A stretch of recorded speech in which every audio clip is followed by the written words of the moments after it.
Planning Commission of December 19th, 2024.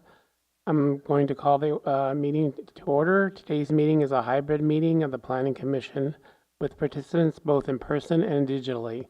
The public may participate digitally in a meeting by sending comments to pbscommissions@mendocinocounty.gov or orally via telecomment in lieu of personal attendance. All public comment will be made available to the commissioners, staff, and the general public after processing by staff, and can be viewed as attachments to this meeting agenda on the Planning Commission agenda page.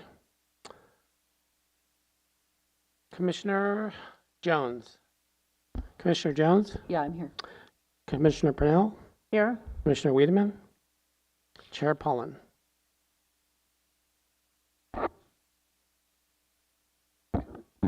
Deputy County Counsel Matthew Kudrowski. I believe Commissioner Babini was absent by pre-arrangement, which means we lack a chair or vice chair for today's meeting. I'd like to invite under, as part of Planning Commission administration, a nomination for a person to serve as chair for today's meeting. I so nominate Commissioner Wiedemann to chair today's meeting. I'll second.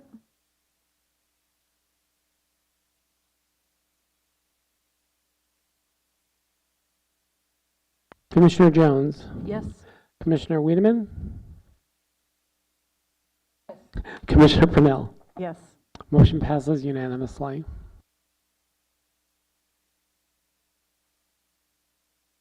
Sorry,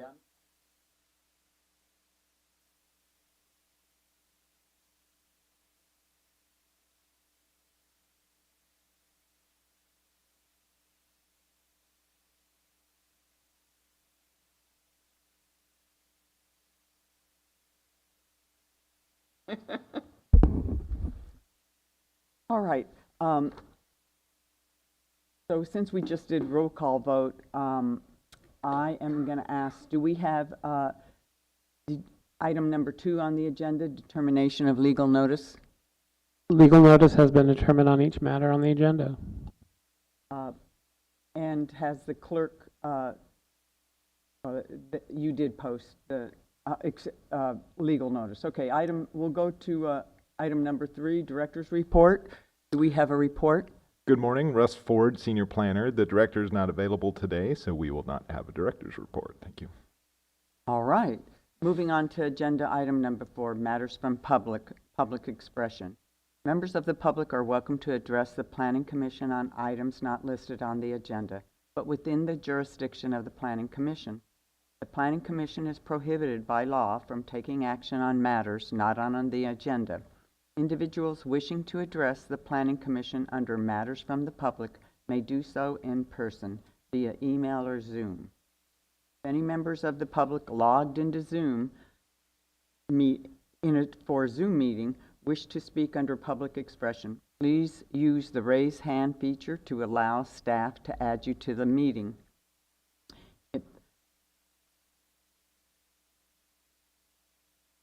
Expression, please use, ask clerk if we have any requests for telecomment or public expression. I don't have any telecomment forms. Do we have any members of the public in the room who wish to speak under public expression? Seeing none. All right. Well, close public expression. There's also nobody on Zoom raising their hand. Do we have anybody on Zoom? No, we do not. Nobody's raising their hand. Okay. So we move on to agenda item number 5, consent calendar. Approval of Planning Commission minutes, the meeting minutes for December 5th, 2024. I move that we approve those minutes. Second. You want roll call vote? Okay, can we have public comment for consent calendar? No, seeing no public comment. Can we get a vote? Commissioner Purnell? Yes. Commissioner Jones? Yes. Chair Wiedemann? Yes. Motion passes unanimously. Okay. Moving on to agenda item number 6, regular calendar. 6A, case number UM 2024-0008, Mendocino Unified School District, continued from December 5th, 2024. Coastal Development Use Permit modification for the demolition and replacement of 2 existing water tanks, chlorination and control building, and related infrastructure. Installation of a driveway off Little Lake Road, improvement of 2 existing wells, conversion of an existing test well into a supply well, installation of up to 6 new test wells, and demolition of 2 sheds.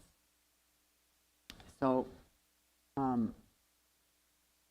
I will open the public hearing, and I want to ask staff if there has been any correspondence or telephone calls received.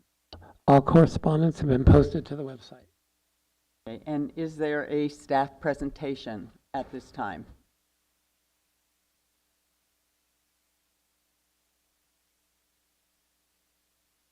Yes, there is. Sorry. Is the slideshow up on screen? Yes, we can see it. Go ahead, Rob. Okay. Good morning. Thank you for the project introduction. I'm Rob Simmons, the staff planner for this project. To recap what was discussed 2 weeks ago, the site is a heavily vegetated MUSD-owned property with water utility infrastructure located just outside the town of Mendocino. Water infrastructure connects and serves other school district property, but an MOU exists establishing the ability for the MUSD to provide water to the Mendo City Community Services District, or MCCSD. In April, the April approval authorized demolition and replacement of existing water tanks, chlorination and control building, and related infrastructure, along with the improvement of 3 existing wells and the installation of up to 10 new wells. This approval is based on the environmental documents prepared for the school district and on referral comments from trustee agencies. After this approval in April, it was appealed to the California Coastal Commission, which led to an interagency site visit. During this visit, it was determined that some of the development proposed in the April permit may have been located in an ESHA buffer and should be adjusted. The applicant subsequently had a revised wetland delineation report and reduced buffer analysis prepared, confirming this. In consultation with the Coastal Commission, the school district requested the modification before you today, a reduced project. The April permit remains approved but stayed in the eyes of the county, pending resolution of the appeal to the Coastal Commission. Should the modification be approved, it will replace the April permit. Should the modification be denied, the earlier permit's approval will stand and the appeal to the Coastal Commission will move forward. Any decision made by the Planning Commission on this project can be reconsidered by the Coastal Commission, subject to their discretion. Staff have also been asked to clarify CDFW's, the California Department of Fish and Wildlife's, role in this project. CDFW is a trustee agency that reviews and provides comment on the project, and per county code must agree with allowing a reduced ESHA buffer. CDFW's comments are clear that they do not oppose the project as conditioned. At the close of the hearing 2 weeks ago, Commissioner Jones put forward some potential additional language and conditions to be added to the resolution. Staff have reviewed this language and prepared a memo recommending how their intent might be captured in an unambiguous way. The revised language is also included in the draft resolution before you as redline changes.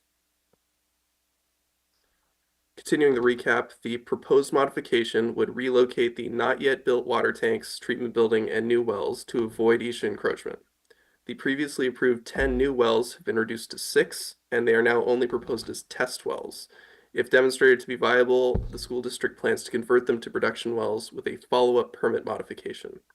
Additionally, only 2 of the existing production wells are still proposed for redevelopment. Finally, it was determined that the existing access road may be encroaching on an ESHA, so instead of widening it, as was proposed in the original proposal, the modified permit would instead authorize a separate new driveway and the addition of a symbolic wooden fence along the existing road.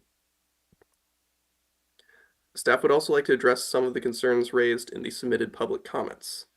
Adoption of the MND last April is consistent with how the county has made such determinations in the past. What the addendum before you states is that this is fundamentally a reduced version of the previously approved project and does not pose any potentially significant new impacts not considered under the previous approval.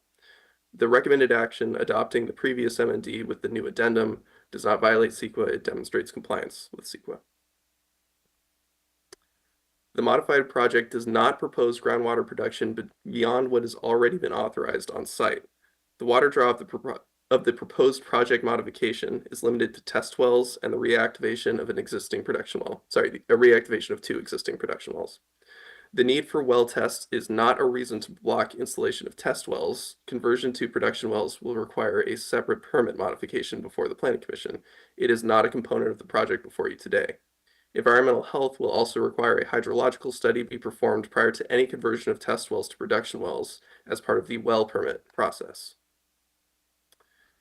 Individual components of this project will still require ministerial permits, including building permits, encroachment permits, and well permits. This doesn't mean the discretionary approval today is premature. This multi-step permitting process is standard practice and is captured in Condition 3, a standard condition that is attached to essentially every project that comes before you. Again, MUSD is the lead agency for this project and has already found it will have no significant environmental impact. Mendocino County, as a responsible agency, made the same finding with the April approval.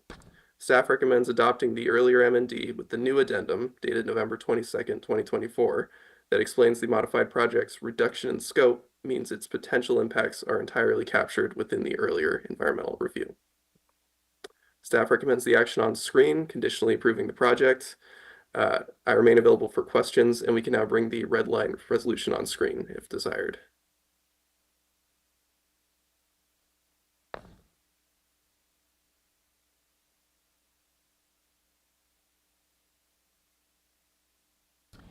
All right, back to the minutes here. Do we have any questions from commissioners to staff on their presentation at this time? Commissioner Parnell, any questions? I could ask. Okay, I got it. Thank you for that presentation. I've been going back and forth between the most recent red line on the resolution with the modified proposed conditions. And I would just like staff to confirm that both Commissioner Jones's recommended conditions as well as the consultant's recommended conditions have been added to this document. It appears so to me, but that's what I want to get a rundown on. They've Sure. been modified. Yes. Same. If I may, through the chair, Jones's conditions, the exact language has not been added. They've been modified by staff. That's what the memo essentially explains, going through what Jones recommended and then why the modifications are recommended by staff. The agent's recommendations that came in, I believe yesterday, have not been fully incorporated. Essentially, it's their response to the modifications that have been proposed. So they you. can't add it because they don't exactly line up. Thank you. Commissioner Jones? Well, I'll just point out a few things. And I'm referring here to the memorandum analyzing the additional special conditions for approval, where you essentially kind of did a point by point on my recommendation. I guess I would like to, I don't know if this is a question, but I guess it's a disagreement. I do not agree that you cannot add findings. Any commission can add any findings they want to a resolution that they adopt. If there's resistance on the commission to adding my first finding, I would like us to think of the idea of making a special finding. Either way, it has effectively the same value in law in terms of implementing the resolution. And I have lots of other comments on the rest of the comments there. For clarification, Commissioner Jones, are you referring to what staff is referring to as Jones recommended finding 8? Yeah, it was just a, Okay. so essentially at the last hearing, there's been some concern that the establishment of this water system would result in growth-inducing development in Mendocino. And the CEQA document did not look at the potential impact for growth-inducing development. And therefore, the CEQA document, from my perspective, is inadequate unless this issue is addressed up front. And the easiest way to me was to just add it as a finding, because that is the way the applicant has submitted the project, and I think it would help to spur community concern.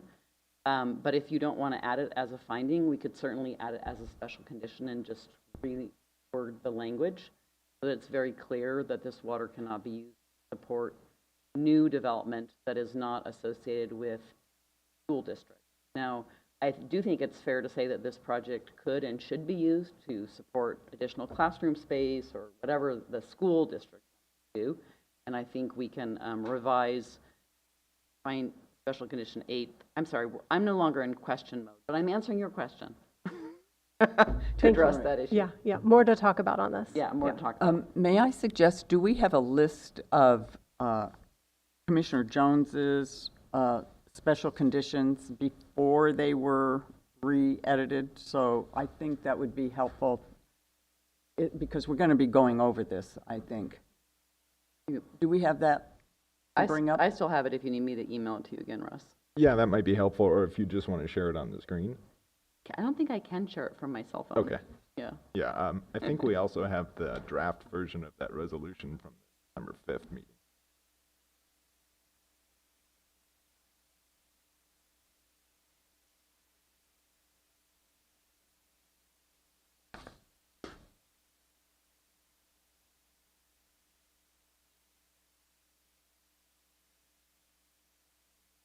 Great, I just forwarded it.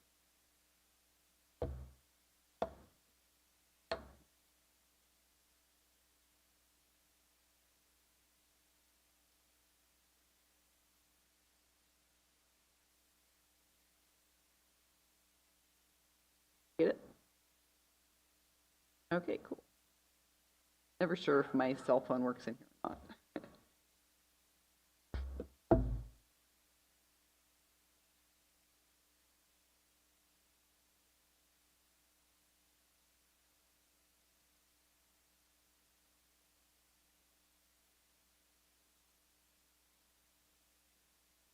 Did any other commissioners have other questions for staff? I guess I have one question for staff, and that's on, is that right? Yeah, go right ahead. So throughout the new special conditions, you're referencing Water Code Section 13198, parenthetical A, which I looked up, and that is only in association with state water emergencies, not local water emergencies, and sometimes local communities like City of Fort Bragg often has water emergencies that the city declares that the state is not even tracking at all. And I just think that that might create an unnecessary limitation on the ability to use water stored in these tanks should it need to be used for a more localized drought. And so I just wanted you to respond to that. Okay. Okay, great. You have the special conditions written. And for these were what were presented from Commissioner Jones. And then what we are looking at on the memorandum that you brought up, I don't know, you can't do a side-by-side, can you? I'm sorry. Yeah, I'm not sure that I personally could do a side-by-side, but we could switch back and forth. Okay, got it. Okay, well, we have it. So, did you want to continue, Commissioner Jones? Well, just have staff respond to that question about local droughts, and was it an intent to not allow this water to be used in a local drought, or was it just an oversight? If I may through the chair. I would probably defer that question to the applicant. Oh, I thought this came from staff. Deputy County Counsel, and we did work with Julia Krog, who's not here today, on some of these things. So the issue of local is who's declaring it. And I think there was concerns about if it's a CSD declared drought, and this isn't within the CSD and affecting area within the CSD, what are the parameters for that declaration of drought on a local basis? So if we want to just define what that is, more particularly, we can do that. I think staff found the water code section and found that to be an easy statutory one to refer to. We can, of course, add to that. I looked at the statutory one. It looks like it's only related to state droughts. Did I not see some part of it that I should have seen? Deputy County Counsel Matthew Godrowski, I'll have to look at it myself again. Okay. So we can come back to that one at a later date and check back. Commissioner Jones, do you have anything else on the rewording in the red on the memorandum? I have lots of stuff on that, but they're not really questions. They're more opinions. Okay, I think that needs to wait till after the hearing part. okay, great. Any other questions for staff? Nope. Okay. I had a couple questions for staff, and one was the hydrological study. Why wasn't that requested first, even before they get an approval of a CDP? Russ Ford, Senior Planner. So there's a couple of aspects to that. The first is that the project is phased. So typically the test wells come first to allow you to collect that data and conduct the hydro study. If the hydro study supports extraction, then the test wells can be converted to production wells. So there were a couple, because we had the initial approval of this and then this modification, I think maybe the clarity of that got a little bit lost. We also have the Environmental Health Director here today that can maybe answer those questions a little bit better. Okay. Yeah, so what you were saying is the test wells, in other words, I have that. We'll bring the environmental health, our environmental health department head, if she wants to add to that to help staff clarification on that, that would be fine. We could do that now or later. At the discretion of the commission. Okay. Why don't we hear you now? Please come up to the mic and introduce yourself. Good morning, Environmental Health Director Marlena Dooley. A couple of aspects. What Russ said is correct. Initially on the project review, the division was under the understanding that the parcel was within the MCCSD and would be adhering to every aspect of their water requirements, which include hydrologic study. When EH was informed that is technically not within the district, we formally made that condition our requirement. And as Mr. Ford explained, a hydrologic study is supposed to be conducted on the test well itself. So you have to drill it, then do the pump test to see how it will affect all the things around it. Then you decide whether or not those effects are within allowances, or if not, what kind of mitigating measures could be recommended or required. Right, and since the site has a couple existing wells, they couldn't test those?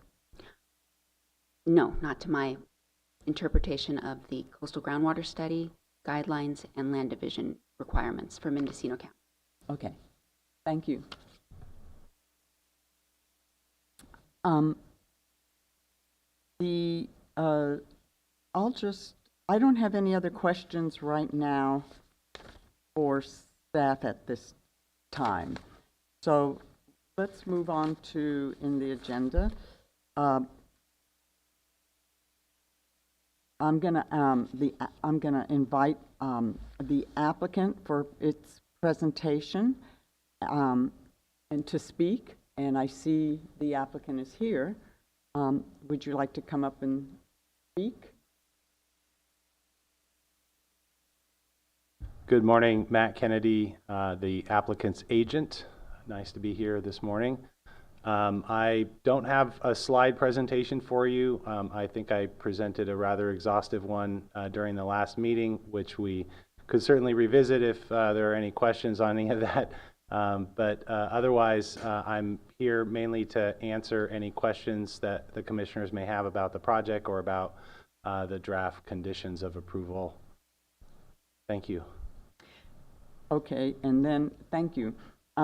Do we have any questions for the applicant from the commissioners? I have a question. If you could clarify, if you were uncomfortable with any of the conditions that I initially wrote, and which they were and why. Sure. I don't have them all in front of me. But Russ can put them up there. Thank you.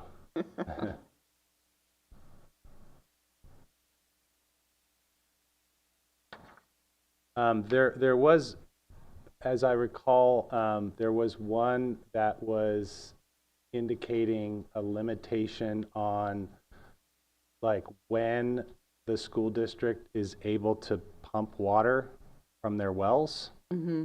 And I had a couple questions, I mean, maybe to council, you know, on whether there are county ordinances that restrict property owners' ability to pump from their wells, you know, during times of the year or things like that. It doesn't restrict their ability, it only restricts it to meet their water needs, yeah. So No, not anybody else's water needs, just theirs. absolutely. And initially there was a number put to that, like 5,000 gallons per day. Correct. And that was kind of where I was asking the question, because that seems like a restriction. Their needs vary from day to day, and so I was a little concerned that there was a hard number being put to that. I think we just have an average. Mm. There's an average 5,000 gallons per day. And then there was some clarity I thought that might be brought to some of these conditions. For example, there was the one about, let's see, the applicant shall only withdraw water to fill storage tanks from the aquifer during the rainy season. That seems a little bit ambiguous because they would be filling the tanks continuously, kind of daily, as they're keeping up with their demand. So maybe a definition of what fill the tank means. I think what the intent of that is initially filling the tank after it's constructed and refilling the tank, say after a tank is drained for maintenance or after the tank is drawn down when water is used for a fire emergency, or when the tank is drawn down when water may be provided during a drought emergency when members of the public need water because their wells are dry. So I thought that one maybe could be a little bit more specific to indicate that. Yeah, it seems like probably a good idea would be to combine these two requirements into one and clearly specify.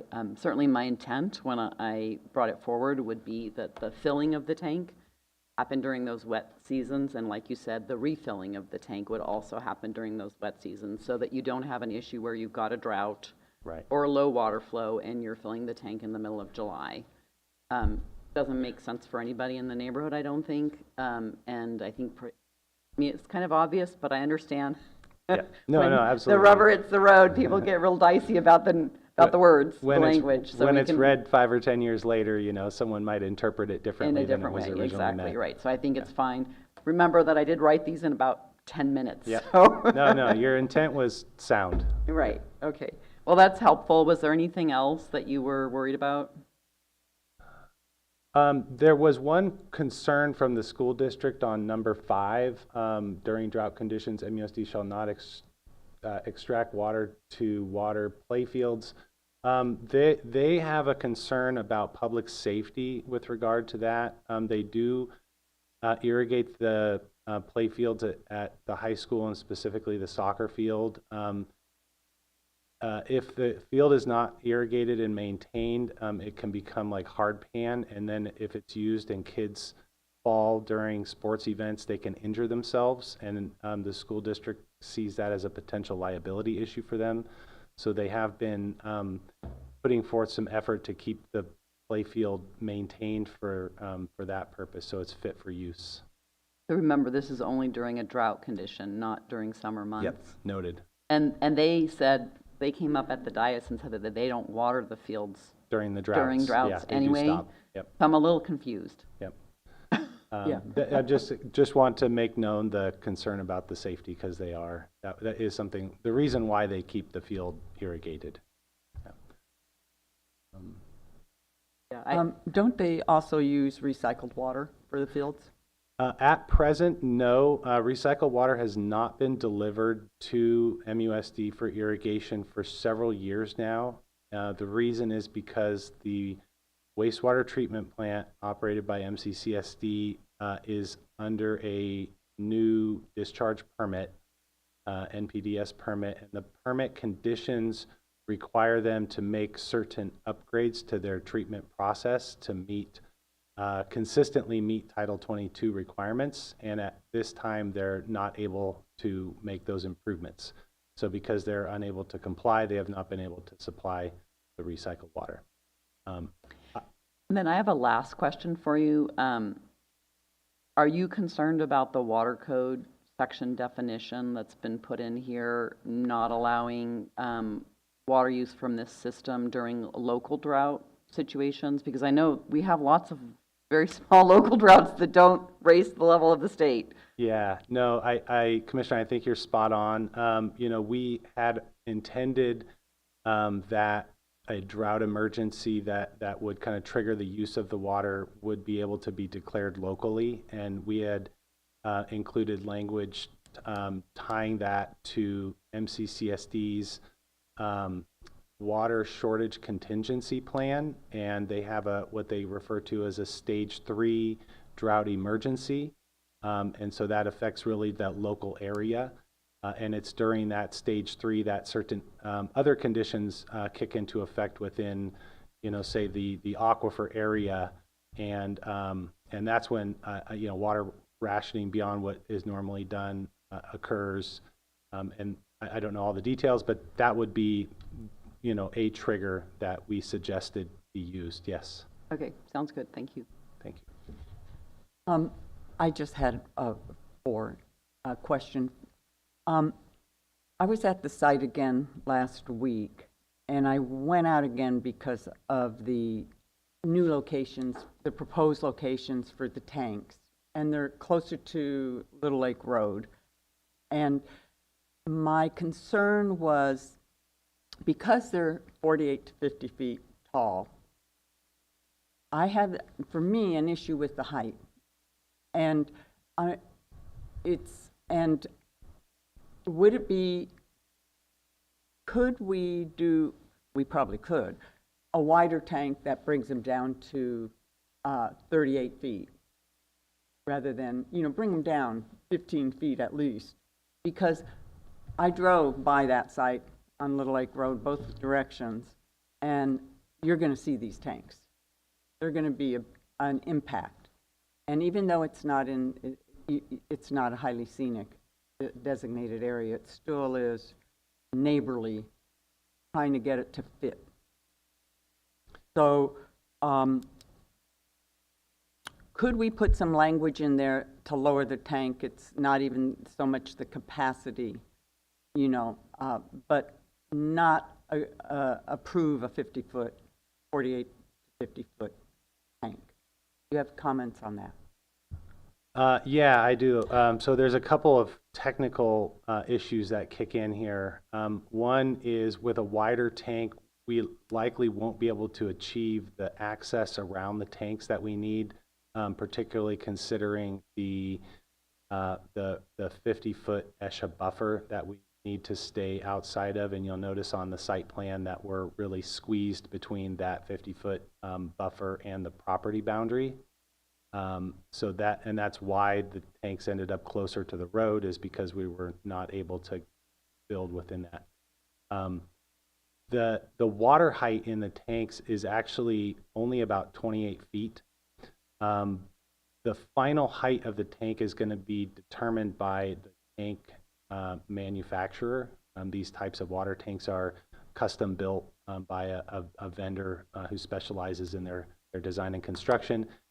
And a key driver of the height is I'm not going to say the technical term, but it's a sloshing height that's required by the American Water Works Association and by the California Building Code, that is related to its seismic performance, or the performance of the tank during seismic events. and that there's a requirement that there be adequate headspace within the tank to allow the water to slosh back and forth during an event without hitting the roof, which could cause uplift on the tank and potential damage or failure of the tank. So these are code requirements that will be enforced by the Division of the State Architect upon their review of the water tanks. And so what we've done with the design is we've attempted to be somewhat conservative with the height, we hope. Our hope is that the vendor that is selected will design a tank with a lower roof that still meets all of these code requirements. But the Division of the State Architect, who has oversight approval of the design of the project, in addition to the county, will ultimately make that final determination and tell us yes or no, it works. But Oh, I so- do agree with your comment. I would like them to be as low as possible, but also Because their location, where their location is too, and well, that's interesting. So, and because each tank is having a little under 300,000 gallons, right? I guess we could look at that ratio too if we wanted to be less capacity to bring the tank height down. It's a thought. And Yeah. I'm not saying that is the goal for me is to try to minimize those tanks, their impact. Yeah, noted. I don't believe the tanks are going to be 50 feet in height. Again, the water level is about 28, and that headspace is about 12 to 14 feet. So could we say 40 feet? So it would be less. Yeah, our expectation is it's going to be around 40 feet in height, something like that. And we may be able to work with the tank vendor to adjust the diameter slightly to try to make sure we achieve that. Right, and I guess the question is, how would I put that in words to make sure we're on the same page? It's a difficult one because it ultimately comes down to the Division of the State Architect code review and the design of the tank, which we Right. don't have yet. Maybe we could refer to this as a goal. so That it's would be in- great. It's in writing someplace. I think that would be appropriate. Okay. Yes. That's all I have right now. Okay. Thank you. Okay, and thank you. Now I would like to ask the public, for the public comment. Are there any public comments in the room on this? Any public wishing to speak to this item? Don't see any. Do we have any telecommenters connected to Zoom? Okay.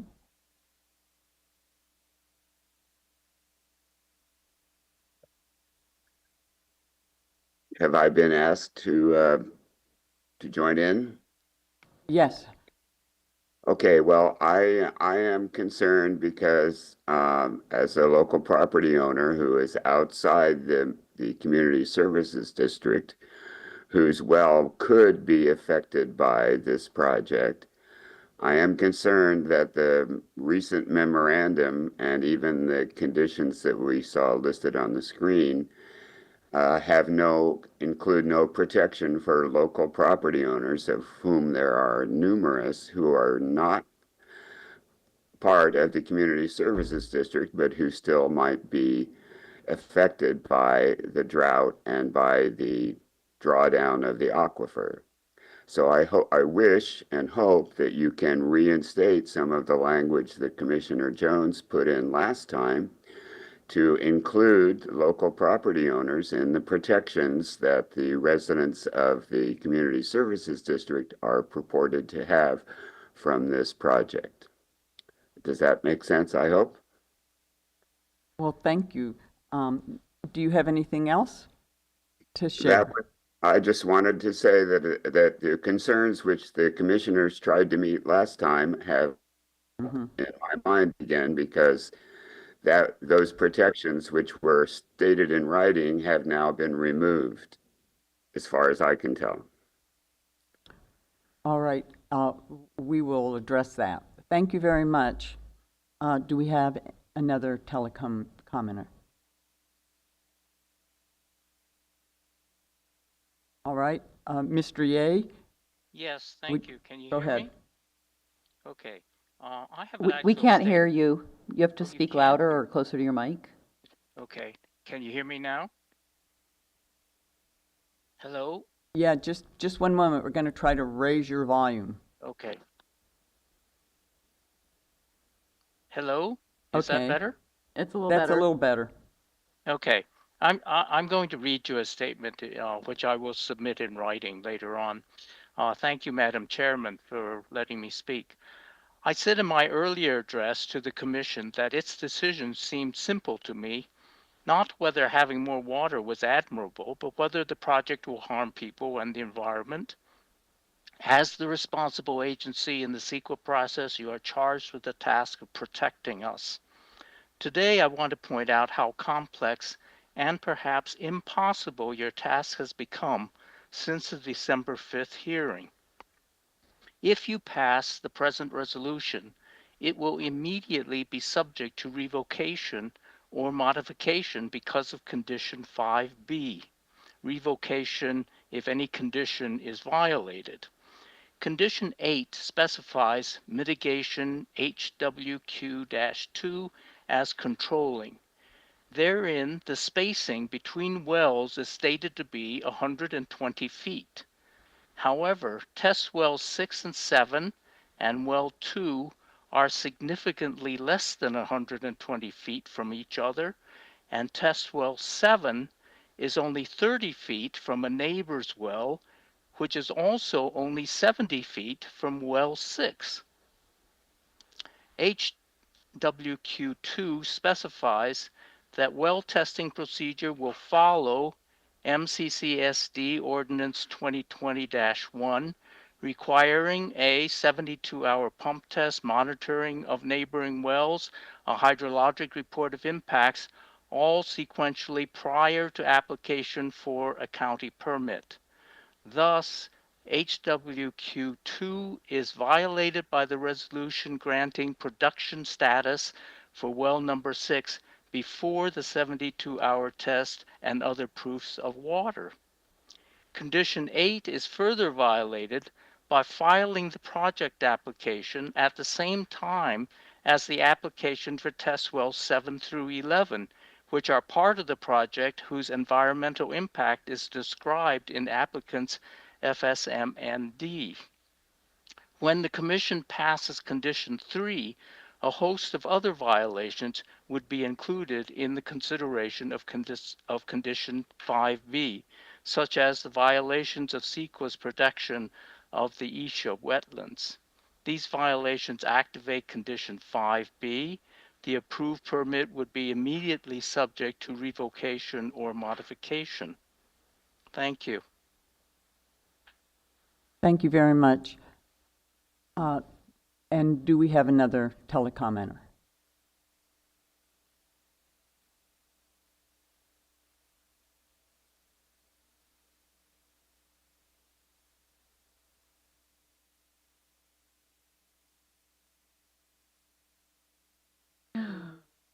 There is nobody raising their hand.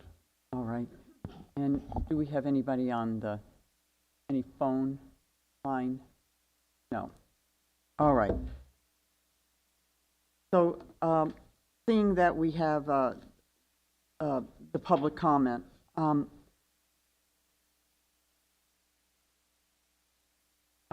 going to, and there's no more on virtual, so I'll ask staff that if they have any final remarks at this point. Not at this point, available for discussion. Okay, I'll ask the applicant if you have any final remarks at this point. Seeing none. Okay, now I bring it back to the commission for additional questions to staff or applicant. And I'll start with Commissioner Parnell. Nothing for staff or applicant. Commissioner Jones. All my questions have been answered, I think. Okay, and my questions have been answered at this point. And so I'm going to close the public hearing. And now I'm going to bring the matter before the commission. Therefore, the public comment is no longer permitted at this point. And now that I bring it to the commission, I'll bring it back to Commissioner Jones. Okay, so I'd like to, we can start with the final resolution if you want. I don't really care where we start, but certainly in that one, especially there's 15 and 18 and 19 and/or whatever they're numbered in mine, should be revised with regard to Water Code Section 13198A. Okay, hold on. We want to get that up on the board. And I'd like to add to that statement, so as defined by Water Code Section 13198A or MC Coast Water District Water Strategy Contingency Plan Stage 3 Drought Criteria.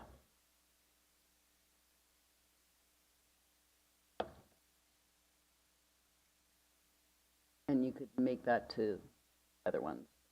Comment, change. Copy, paste 3 times. Woohoo! But I'm not done. No. Sure you can imagine. I would also like to recommend that we make a new special condition that reads as, maybe it's 8. So you excised my special condition 8. I think we can stick it in. So MUSD water shall not be used to provide a water source for existing or new development during non-drought conditions, except for existing and new development that proposed for MUSD properties. I think that gets it. May I comment? Sure. So I did see, sorry, I got a frog in my throat. I did see your language from your finding number 8 that was included on page 2 of the red line reso under number 1. So it's sort of like 4/5 of the way down on page 2. The stated intent of this project is to address existing identified MUSD water system deficiencies, blah, blah, blah, not to increase the potential development for the area or be growth-inducing infrastructure project. And I'm just wondering if that is adequate there as a finding, or do we need to also include it as a condition? Because it looks like that's where your language got dropped. So I will answer this from my experience. It really depends on the attorney you're working with.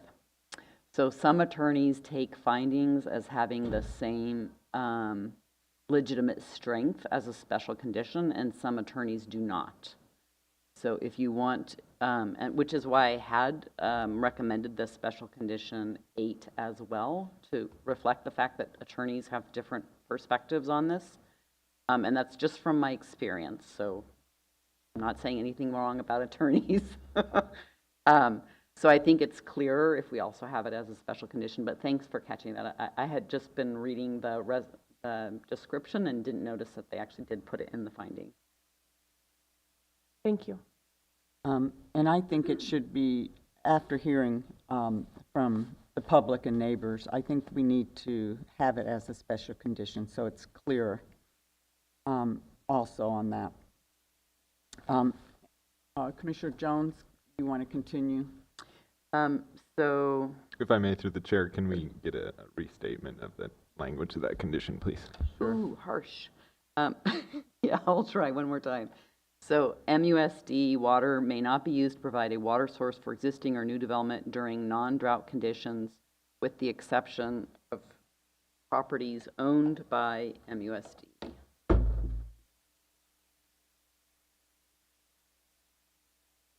I don't know if that's clear enough. You could say with the exception that new development and existing development can be served by properties owned by MUSD. I mean, to me, that's sort of obvious, but apparently we need to state the obvious these days. Oh, yeah. No. You know, water wars, they're serious things.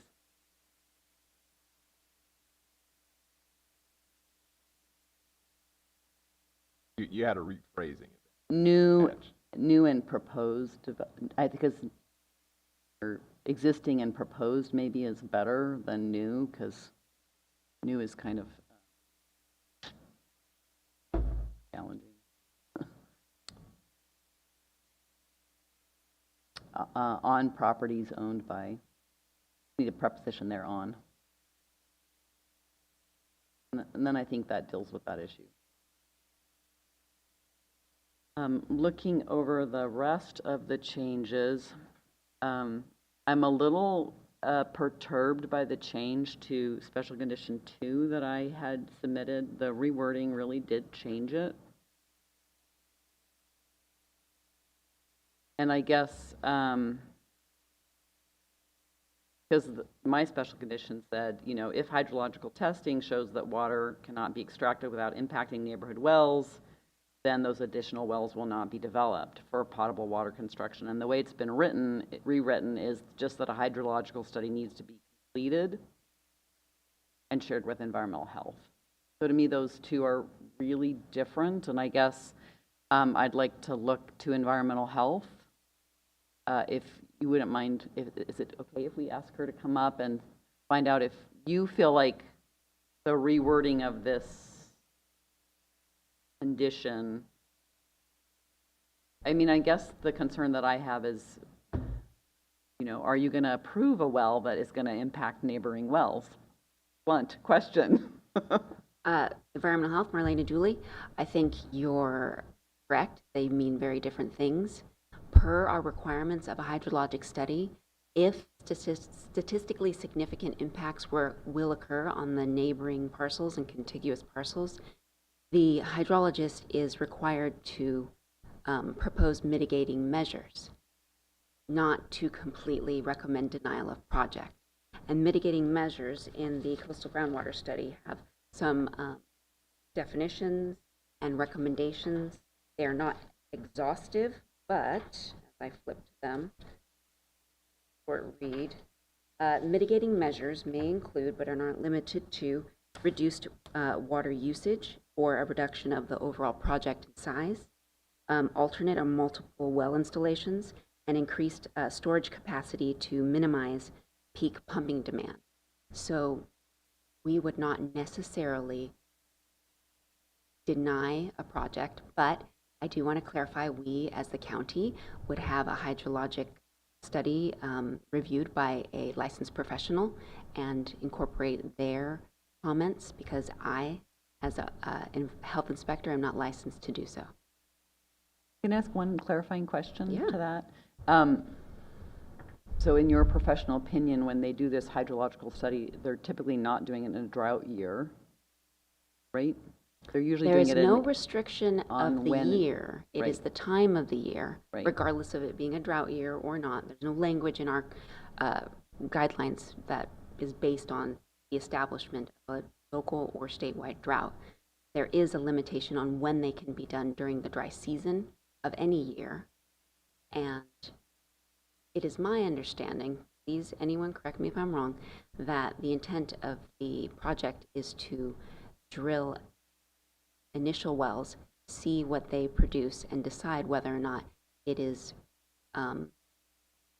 warranted to drill the full amount of wells.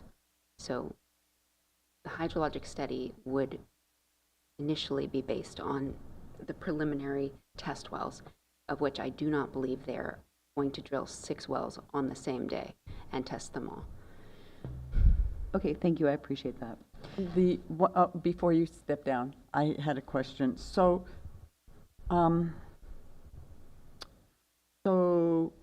if neighboring wells are impacted, right, because of the quantity of water being extracted, and this is not the test wells, this is after the fact. Do you have any particular language that would protect the neighbors in the sense of compensation, so to speak, or do you have anything that you're aware of that a neighboring property owner then, well, this is also a commercial use, and they would have to, I think our concern is that the neighboring properties, wells, if they get affected by this, they need to somehow be recognized that there's an issue. And that's our part of the, that's my concern, that I need to flush out and make sure there's compensation that seems appropriate. I don't mean money, I mean water, that they can get water. Deputy County Counsel Matthew Kudrowski, to that point, and I'll say that this is a current CDP for these is for test wells. So I think part of the reason the wording was revised is that there needs to be a subsequent CDP to convert these test wells to production wells. And I think at that point in time, when having the information from the hydro study, they still can't start filling these tanks with the test wells. They have to come back. That's a new CDP or use permit in front of the Planning Commission. And with that additional information, we'll know what the impacts would be. Right. And we can ask those questions and to some extent determine limitations later with that additional information. Thank you. And I was really just asking if you had any knowledge of anything similar to this, how it's been dealt with. I have knowledge of civil agreements that the county was not involved in, and I do not have knowledge of conditions environmental health maintained for a project in that nature. And I do have some vague recollections of some planning requirements for certain projects that did incorporate some aspects of that. Thank you so much. All right, so with that, I'm comfortable with the rewrite of Special Condition 2. Moving on to Special Condition 3, unless any other commissioners. Okay, I think we could clarify this to help with the applicant with their concerns. So shall only withdraw groundwater to fill, and then in parenthetical, initially, comma, post-summer withdraws, another parenthetical, the storage tanks from the aquifer during the rainy season. Post-summer water withdraw, maybe you want to put water in there in case people don't know what we're talking about. Does that help everybody clarify? Okay. Read it. Okay, there it is. So in other words, you fill a tank up. If you finish your tank in July, you don't fill that tank until the rainy season starts. So you have the initial building, finish it in September, wait until October 16th to start filling that tank. And then every summer, you're going to draw down that tank because you're not refilling it. And so then you do the refill of that tank during the winter. That was my intent. Mm-hmm. Do you guys feel like that captures it? Or I'm open to any other wording. Well, I'm comfortable with that as far as neighboring wells. Are you comfortable, attorney? The attorney doesn't look comfortable. Deputy County Counsel Matthew Kudrowski. I mean, initially, I think is a word that makes sense to add before fill. I'm not sure that post-summer water draws is necessarily helpful in that parenthetical. Okay. But that was just my read of it on a quick. Well, and I think it's combined with the next one, 17, refill the storage tanks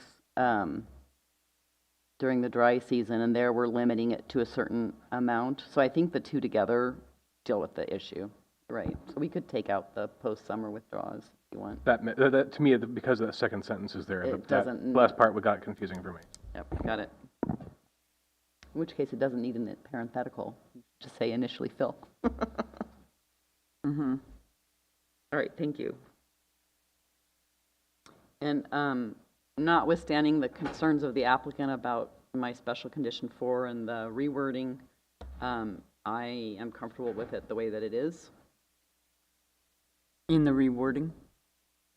Yeah, because we're Okay. limiting it to 5,000 gallons a day. And obviously, they're going to have some days where they use more and some days Yeah. where they use less, but they've got 600,000 gallons that Right.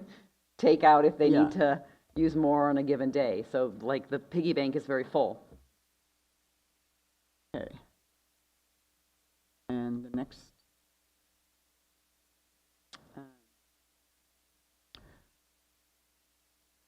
I think the next one is just language, doesn't bother me at all. The changes is just reorganizing words. for the playing fields? Yeah, who cares what they're called? Yeah. What about the following one? Do we want to say MUSD's Water Strategy Contingency Plan, just so it's clear? Yeah, Deputy County Counsel Matthew Draski. I just saw that on the screen, and maybe we'll take a 2-minute break to go. There's language in Mr. Kennedy's version that's clear, and I will just try and pull that over. Okay. We can get a break before we take any kind of motion. Yeah. But can we keep going first? Yeah, we And can we'll keep come back. going. Yeah. So we can just take a break and capture it all.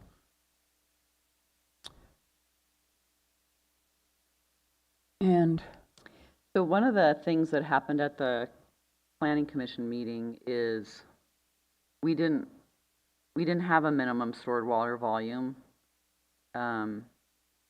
It says as determined by the state or the regulatory agency, and I just, so I had originally started with a minimum, and then we went to the other, and so I'm just confused why we came back to an actual number. I don't know. And where did that number come from? Yeah, well, it came from the need for, they came from Matt Kennedy. right. That's the minimum that they need for legal fire flow requirements. So I guess I'm fine with it the way that it is.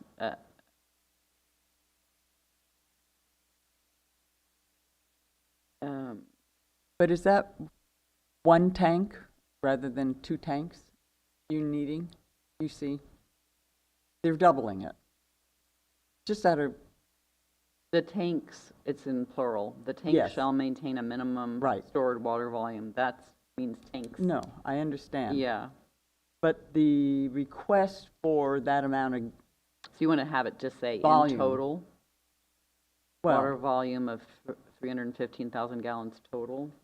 That Well- would be verifying it. that would be clarifying it.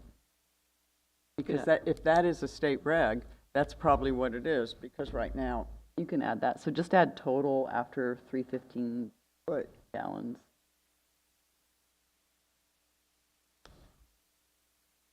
And then you guys added the 4,000 gallon water trucks. A lot of water.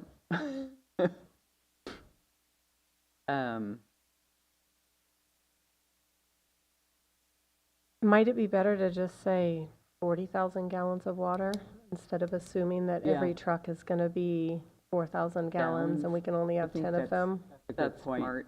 Yeah, yeah. Rather than define the trucks. Yeah.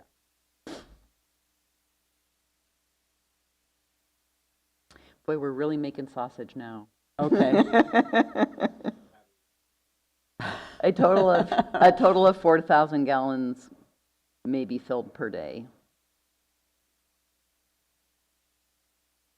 Oh, you already have that. Okay. A total of, you need to get rid of the 10. Oh, you did already. A total of 4,000 gallons may be withdrawn per day or may be utilized. How about utilized? But that's, that could be different because if there's other school district needs that are separate from water truck delivery, then May be we- utilized for non-MSUD water needs per day. utilized for water truck delivery or Okay, that's fine. something, Yeah, yeah. I like that.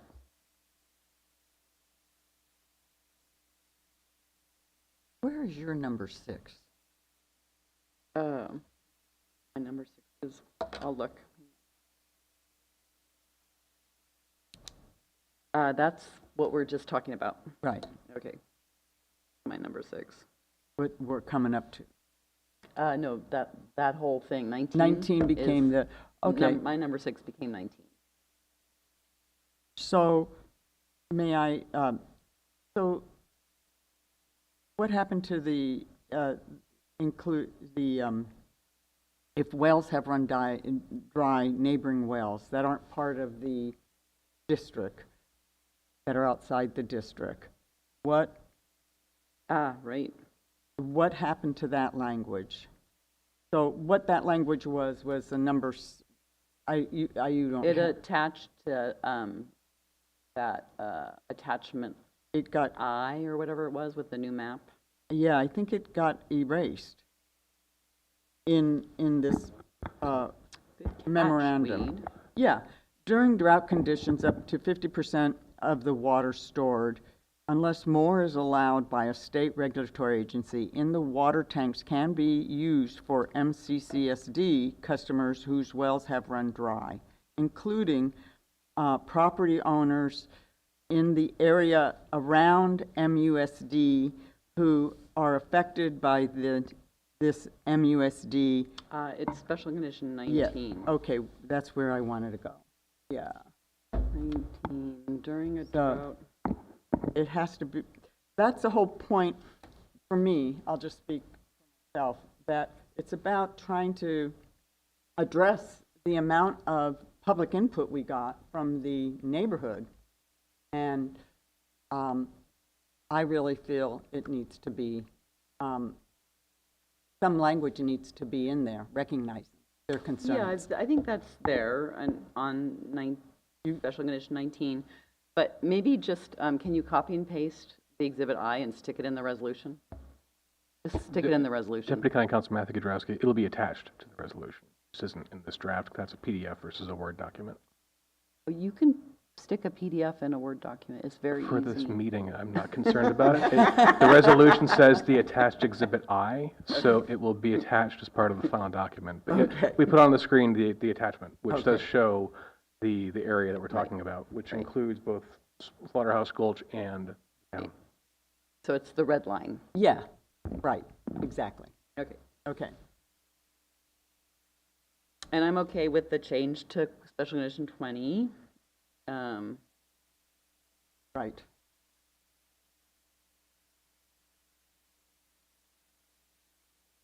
Special condition 21, from- the proposed well field shall be pump tested.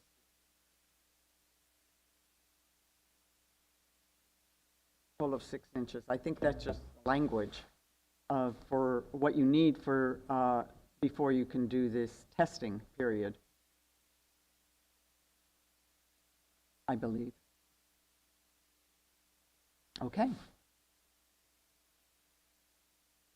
So, Commissioner Parnell, do you have anything else to add before we take a break and they bring back what No, we added? I don't. I think that was an effective working session. Great. And Do you mind just scrolling up the screen so we can just look at it all one last before you go to break? There's a lot there that's not on my computer anymore.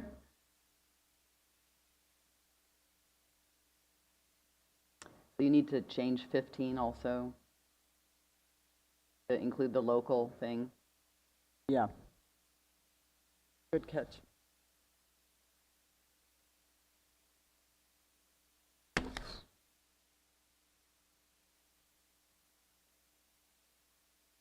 Like what you did to 17, thank you.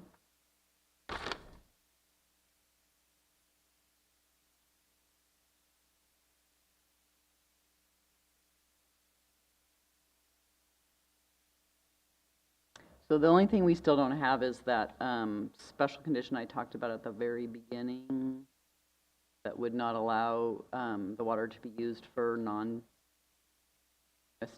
development. Yeah, I thought we put it back in. I thought we did too, but I'm not seeing it now.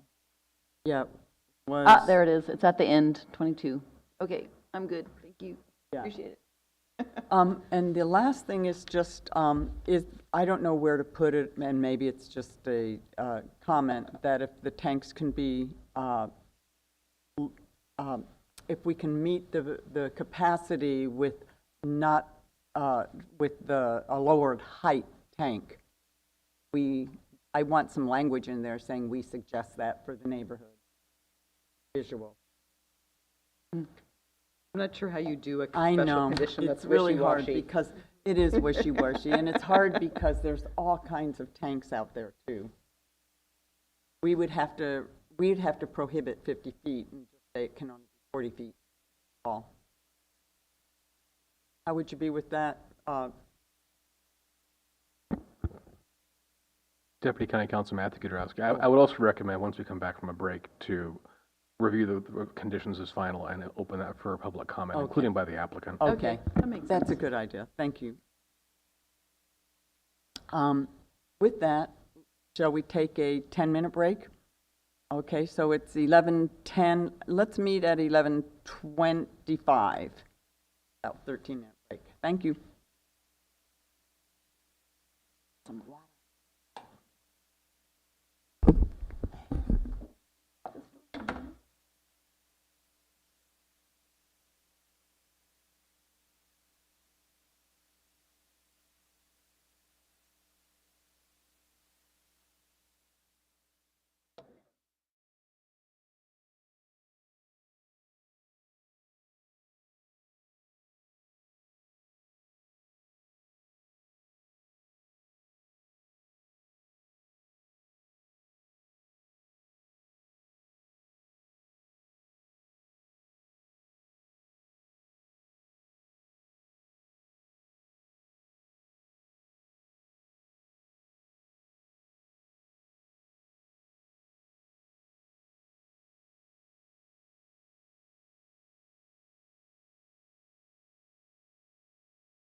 She has made me feel like I'm important and I can go at my own pace, and that's all you need sometimes when you're feeling like you got nobody. It was helpful to have somebody there kind of holding my hand and guiding me and letting me know this is kind of the normal. It felt like I was becoming a new mom, so it was very interesting and helpful, very, very helpful.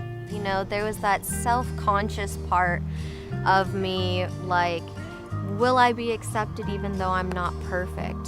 What I like the most is that she really listens. The support that she gives me is special because she does it with love, and it's just natural, you know. That's all I could say. It just feels like somebody that I've known since I was little.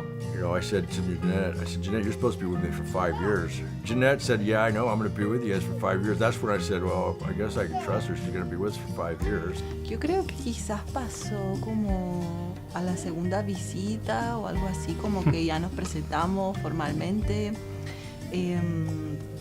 Y luego ya creo que en la segunda visita estaba como todo más tranquilo, como muy, como que el ambiente era muy familiar, entonces yo me sentí muy cómoda. Felt like she cared for Sparrow too, and Sparrow really enjoyed it. Yeah, she knew when Gabby came we were going to be making something or learning something, and she'd instantly start digging through Gabby's bags to find out what activity we were going to do. Not only did we get the assistance with this program, but we also made a really good friend. I'm happy to call Gabby our friend. I think the relationship that we've built has been just, she's a part of the family.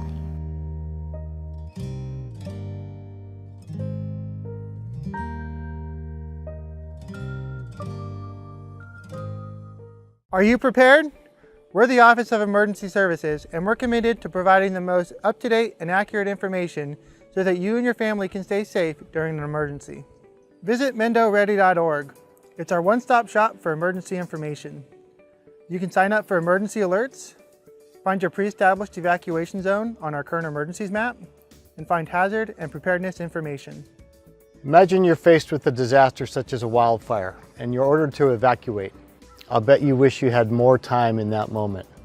Now's your chance to buy yourself that time.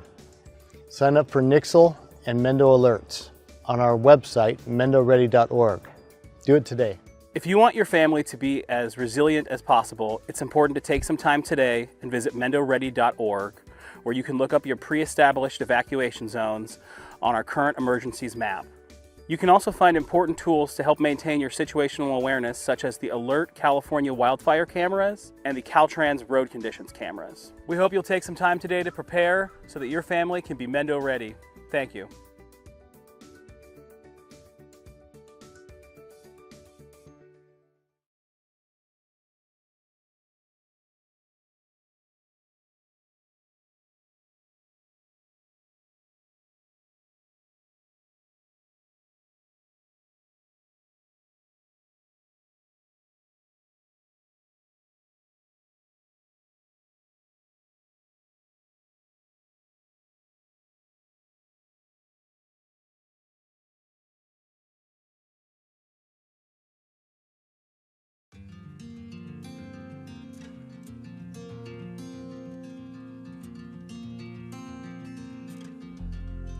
When I first realized that I was going to be a parent, I was super scared. After 2 or 3 weeks of meeting in the home visiting program, I was totally comfortable with the fact that I was going to have a baby. Yes, I was still scared, but at the same time, I felt like I had some sense of strength behind me. If I didn't have those resources that Jeanette provided me, I think it would be harder now. I got into the program and I realized, like, oh, this is nice. And now look at me, I work at a family resource center with parents and families, all this stuff. I'm so grateful that I got the opportunity to meet my home visitor, because without her, I think that I would be 10 steps behind from where I'm at right now. Pero pues aquí pues ya los enseñan un poquito más cosas que uno no sabía, como cómo cuidarla, cómo desarrollarla, cómo educarla, y pues es algo bien porque pues cosas que yo no sabía pues ya usted nos las dijo y todo como consejos. Y pues muchas cosas que se aprendieron. I don't know what's normal for a 22-month-old baby or an 18-month-old baby, you know. When we get together, we usually discuss and get some progress made with the baby. It makes me feel comfortable, and I associate my parenting with her, my home visitor, telling me, yeah, this is going great. So it's nice to know where they're at, what stage they're at for every parent, and also to give, again, your children that head start in education. If I had any questions with her, just call her up on the phone. You know, it was very relatable, very personal. And, you know, with her getting to know my kids, you know, she got to kind of help guide me along the way. I mean, there were so many cool things that I've learned. I went from a very like rough type of life. I was homeless, and she was able to help me get into school, and I actually have enough credits to graduate with the business degree right now. I think I really want to mention just that I'm grateful that I took advantage, because it's something that has put me in touch with my child, or closer to my child. The Planning Commission is back in session, and we have I'll offer to our county council, or is it going to be our county council is going to put up the re-editing of the conditions. So Deputy County Counsel Matthew Kudrowski, we're running through these as they're numbered from the staff resolution that was uploaded earlier this week. Yes. So technically the first change that we have there is a deletion of what was number 15, I'm sorry.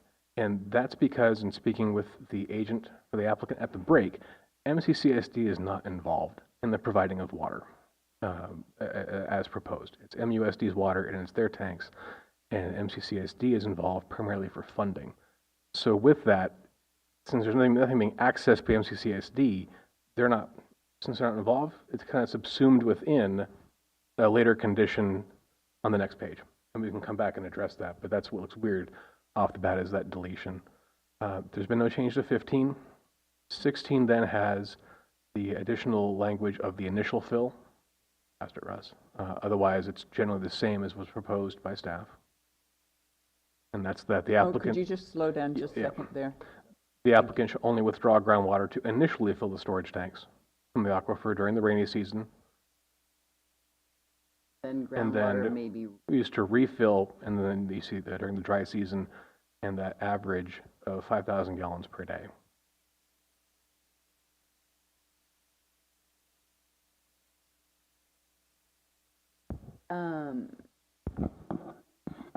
So those used to be separate special conditions.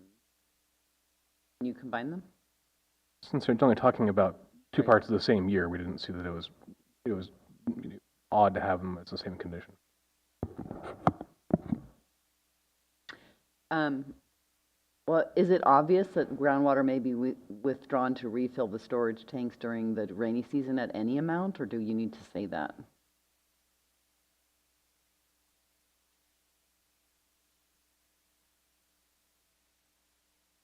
I'm just asking the question.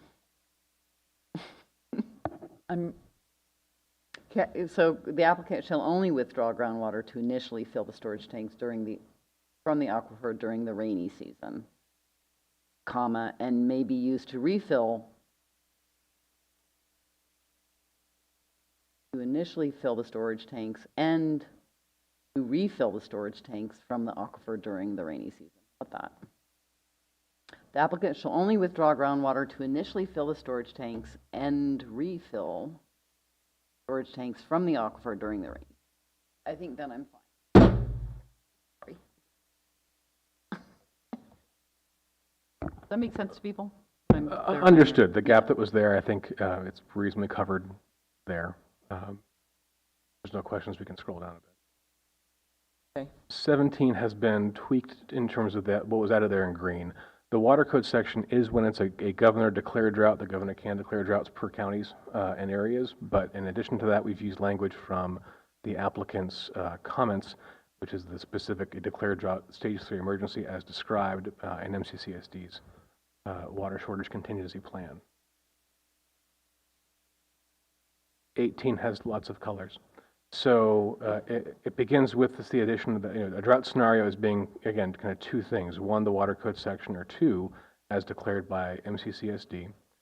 Stored water can be supplied by MUSD, as it's their water, to property owners whose wells have run dry within the area defined as the Emergency Water Service Area as shown on attached Exhibit I. That was the map we had on the screen earlier. During these conditions, we just want to type the these refers then to the specific thing in that paragraph. The tank shall maintain that minimum stored water volume, 315,000 gallons total. And we've then revised from the trucks to a total of 40,000 gallons may be provided during these conditions. Since we're not talking about trucks anymore, utilized, I thought was I think they are providing water as part of this. Problem with that is it used to say per day, and that's taken out. So we need to put back in per day. Thank you. Good catch. There were no changes proposed into 19 or 20, and then 21 is the additional condition as provided by Commissioner Jones. Let's go back to 18 real quick. I'm not going to have a problem with it if the applicant and agent don't have a problem with it, but I do feel like we changed the meaning of that last sentence by saying only a total of 40,000 gallons may be provided during essentially these, defined drought conditions. It had said 40,000 gallons basically in water truck delivery, which, if I'm understanding correctly, could be in addition to school district usage. Now we have actually reduced that amount to 40,000 gallons total daily. So Deputy County Counsel Matthew Kudrowski, we did talk with the applicant's agent during the break, and we'll invite him to speak as well, any comments he has. The use of the phrase provided then is the USD is not providing water to itself. It was intended that to be, it's providing water under these conditions to those those property owners whose wells have run dry. Okay, so it's a technical implication. Correct. Okay. Right. Cool. We did it. Yay. Okay. So staff, anything else that you have to share at this time? No additional comments, thank you. Okay. And I want to ask, since we've changed this, I want to go back to the applicant. What are changes, since you already went over it with the our staff, you're fine with this? Special conditions. Thank you. Okay, thank you. All right, now I'm inviting and I've closed public comment, been closed. No, Deputy County Counsel Matthew Kudrowski, because we have. I had to open it I think again. because we have changed right. conditions, I would right. recommend inviting Okay. a reopening of the public comment period So for any comments on that. I'll open public comment to address any issue before us here on the water issue with the changes. Do we have anybody with hand raised? Yes, we do. Okay. Hello? Yes, Mr. Stavely, go ahead. There's no sound on your webinar, so that's why I raised my hand. The sound, thank you. Do we have any other hand raised? Well, Deputy County Counsel Matthew Kudrowski, we may not have had sound since we came back from break. So we'll try and, if we can talk to IT to get that confirmed, and we may want to run through these one more time. It's probably... It's now working, I'm hearing. So I guess briefly, since no one heard a word about the revised conditions, I might want to run through those Yes. briefly for the record, and then see if there's any comments on that. Okay.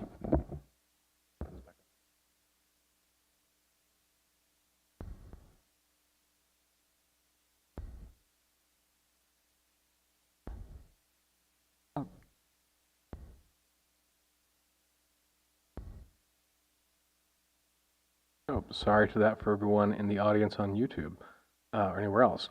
We didn't have sound for that last bit, so I'm going to briefly go through, again, the conditions as revised to be presented to the Commission. We were deleting number 15. It was number 15 regarding the water being accessed by the CSD, because in conversation with the applicant's agent, the CSD is not involved in the providing of water. So that essentially becomes subsumed within a later condition. So there are no changes to that. And next condition about the hydro study, the condition was now number 16, does have some minor reworking to the applicant shall only withdraw groundwater to initially fill and then refill the storage tanks in the rainy season. Groundwater is maybe withdrawn to refill the tanks during the dry season, but are limited to that average of 5,000 gallons per day. In number 17, we have added to the water code section definition of drought scenario the declared drought stage 3 emergency as described in the MCCSD's water shortage contingency plan. That affects multiple paragraphs, including this regarding not irrigating recreation fields. Number 18, again, during a drought scenario, which is both under the water code and under one declared by MCCSD, stored water can be supplied by MUSD, as it's MUSD's water, to property owners whose wells have run dry within the area defined as the emergency water service area, as shown on the attached Exhibit I. Exhibit I is the map that was shown to the Commission earlier that shows Slaughterhouse Gulch watershed plus the town of Mendocino. During these conditions, the drought scenario is defined, the tank shall maintain a minimum stored water volume of 315,000 gallons total. And then, as opposed to looking at it by trucks per day, we're looking at it as a total of 40,000 gallons may be provided by MUSD to those property owners during these conditions per day. There were no changes recommended or discussed for the next two conditions. And the last condition, as added by the Commission today, based on one that was previously recommended by Commissioner Jones, is that MUSD water shall not be used to provide a water source for existing or new development during non-drought conditions, with the exception of existing and proposed development on properties owned by MUSD itself. Good job. So with that, I'm going to go back to public and comment and see if we have anybody wishing to speak to these amended report. Do we have anybody on Zoom? Raised hand. Yeah, I have one person. All right, Mr. Ye, you are recognized. Yes, am I recognized? Can you hear me now? Can you hear us? I'm sorry, can you hear me? Yes. Yes. Okay. I want to point out several things about in the resolution. One is that,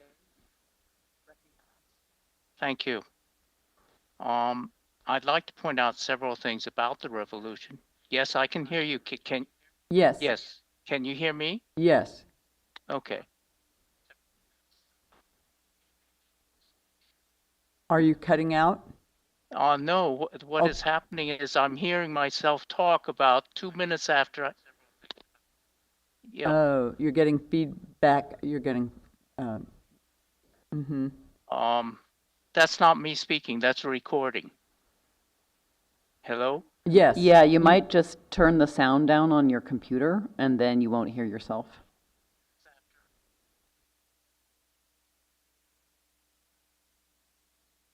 All right, Mr. Ye, you can try again.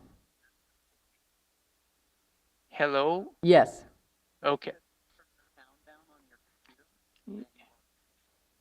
I'm not having a difficulty hearing myself. I'm having a difficulty because of the recording is somehow, there's like a 10-second lapse. Okay. Is that better? Can you hear me now? Yes, yes. Okay. Yes, it seems to me that in the text of the oh,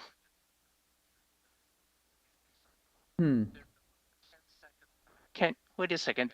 Did you just hear me speak? Because I didn't speak. I was not speaking just now. Oh, we don't know what's going on then. Yeah, I don't know what's going on. Every time I stop talking, I hear myself speaking from about 10 seconds ago. Okay, let me ask our sound engineer. Do you have any idea how to correct this problem? I don't know what's going on. If you're joined on the YouTube broadcast, you might turn that down. There's about a 90-second delay between the live audio and the YouTube, but otherwise we can hear you fine in chambers. Okay, Mr. Ye, try again. Okay. I'm just going to keep talking and perhaps we'll see what happens if you Good. can hear me. I think that's good. All right. Right. Okay. All right. Let me say. All right. Let's. Okay. Okay.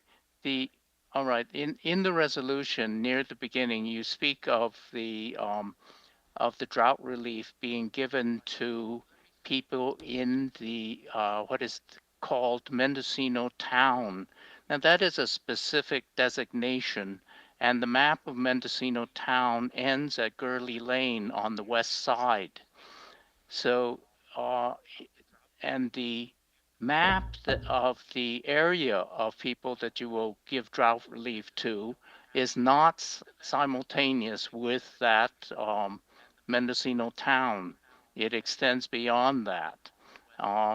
And I was wondering if this is not a concern for the commission, that there is an ambiguity in who is being relieved by the drought.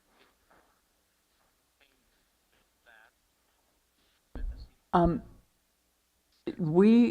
we put the map up? Mr. Ye, can you see us, the map, if we put it on the screen, which has a purple outline that includes slaughter? There you go. Yeah. It's the red outline. Yeah. That's the area that we're. Yes, I can see. Yes, yes, this is what I'm. Yes. Well, yes. We include the parcels inside that red outline. Yes. Yes, I can see that. I'm simply pointing to the fact that in the text, the area is designated as Mendocino Town, which is a much smaller area. And it's not. In Special Condition 19, it explicitly says Exhibit I. It doesn't say anything about Mendocino Town. No, yes, I understand that in.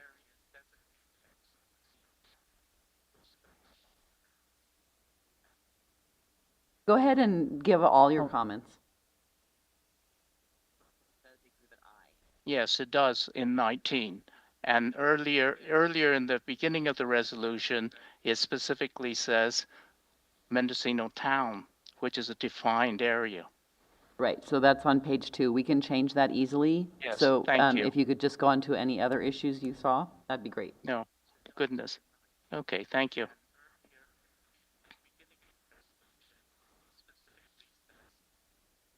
I think he's gone. Are you still with us, Mr. Ye? Yes, I'm with you now. Okay. Okay. No, I'm sorry. I would just rest at this time. Thank you. Okay, thank you. Do we have any other telecommenters on Zoom? Any raised hands?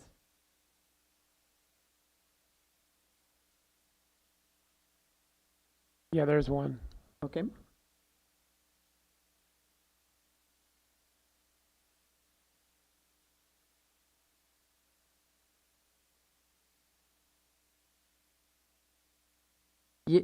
Hello?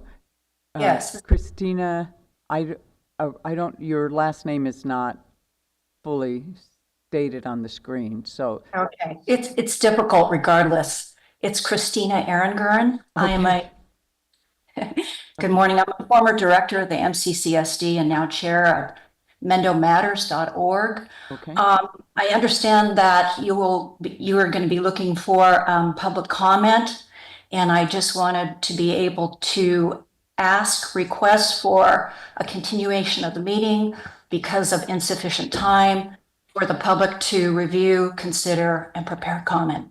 Thank you. All right, thank you. Do we have any other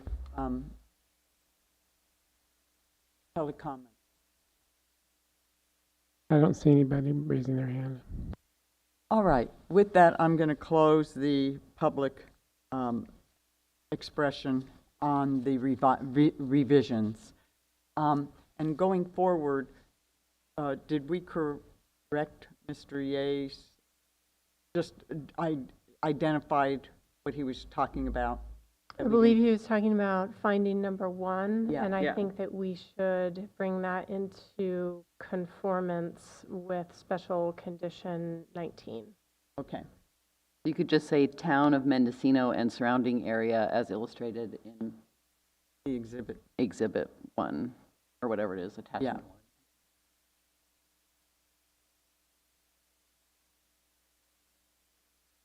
Don't you love how you always misspell things when people are watching you type? It's like Murphy's Law. All right. So with that, I'm going to invite if we have a motion from the commission.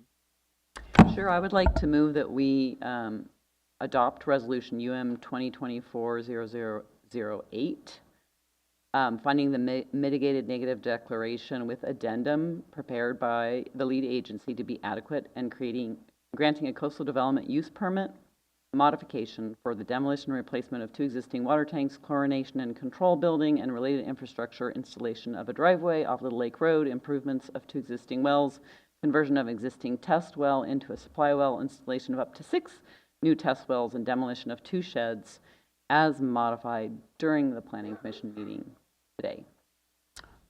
All right. Do I have a second? Second. Can I have roll call vote? Commissioner Purnell, Yes. Commissioner Jones, Yes. and Chair Wiedemann.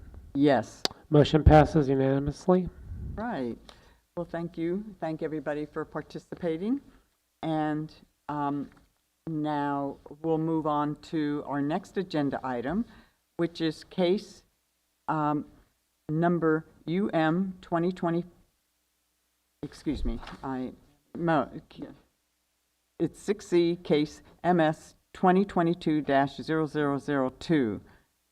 Michael and Maribel Anderson, minor subdivision of a 14+ acre parcel into 2 parcels. Parcel 1 would be 4.77 plus or minus acreage, with parcel 2 would be 9.27 plus or minus acreage.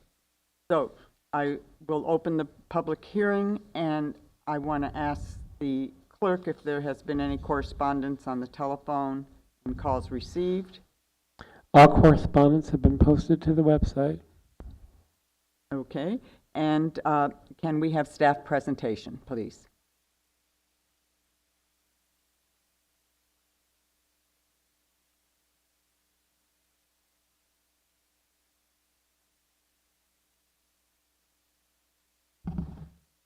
Good morning, Commissioners. This is Keith Gronendijk, planner for this project.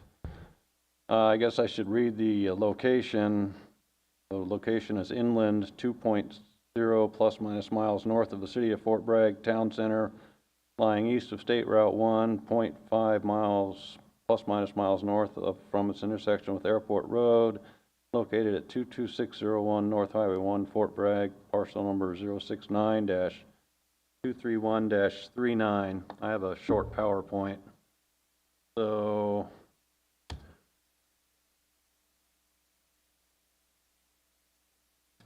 not working. Nope. So the applicant is Wind Coastal Planning and Biology, and the agent is Megan Durbin. Here is the project location. You can see the property boundaries. The city of Fort Bragg butts up against it on the western side, southwestern side. And the coastal zone runs on the western side along the highway there, State Route 1. Here's a view of the site looking from the highway. It's pretty much all developed with certain, I think it's a lumber yard and looks like a building materials building. And here's the proposed tentative parcel map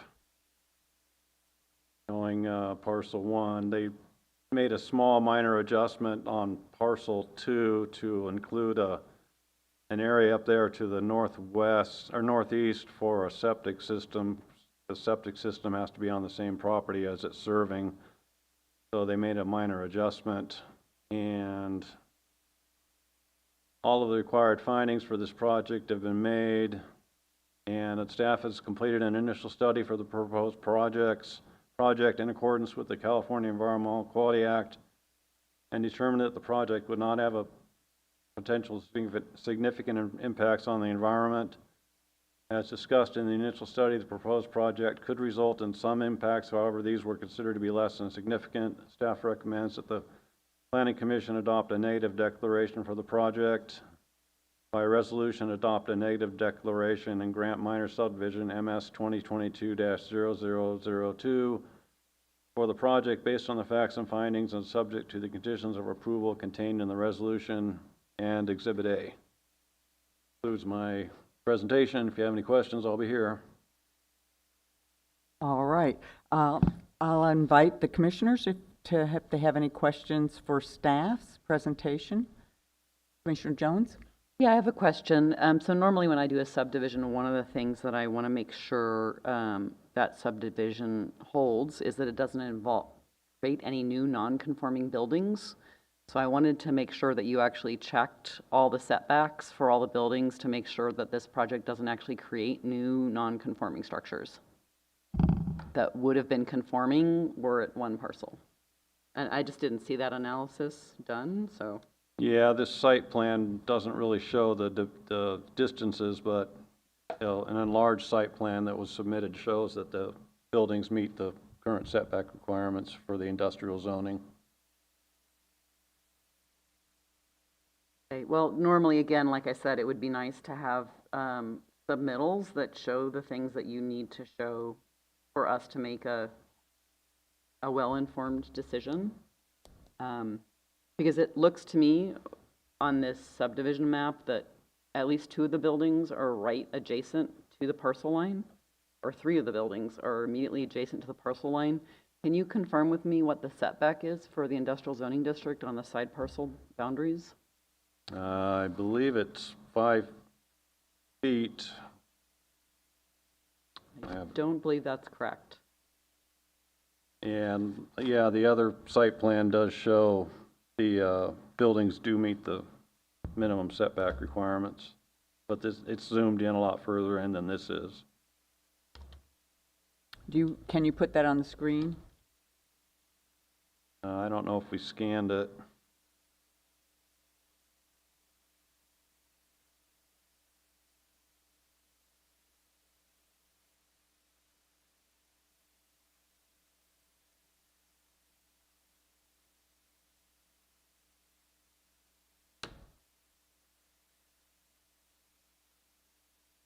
So Russ Ford, Senior Planner, this is the updated site plan that was not included in the original posting packet. So the zoning setbacks for the industrial are 0 when it's adjacent to other industrial zones, 5 feet on the sides when it's adjacent to something that's not industrial.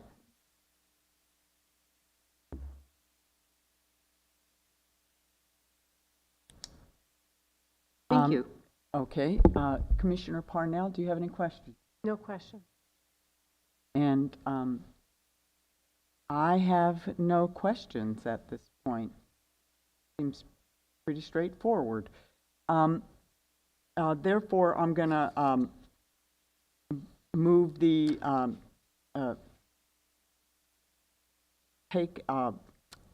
since the commission has no more questions, I'm going to go to the public comment, and I will hear Now, I want to hear the applicant's presentation. I'm sorry.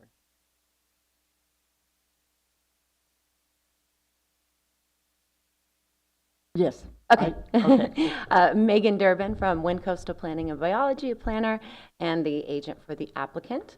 I don't have a formal presentation. I just have one note about the conditions. There were, and that is in regard to condition 11 and condition 13. Both refer to the water supply.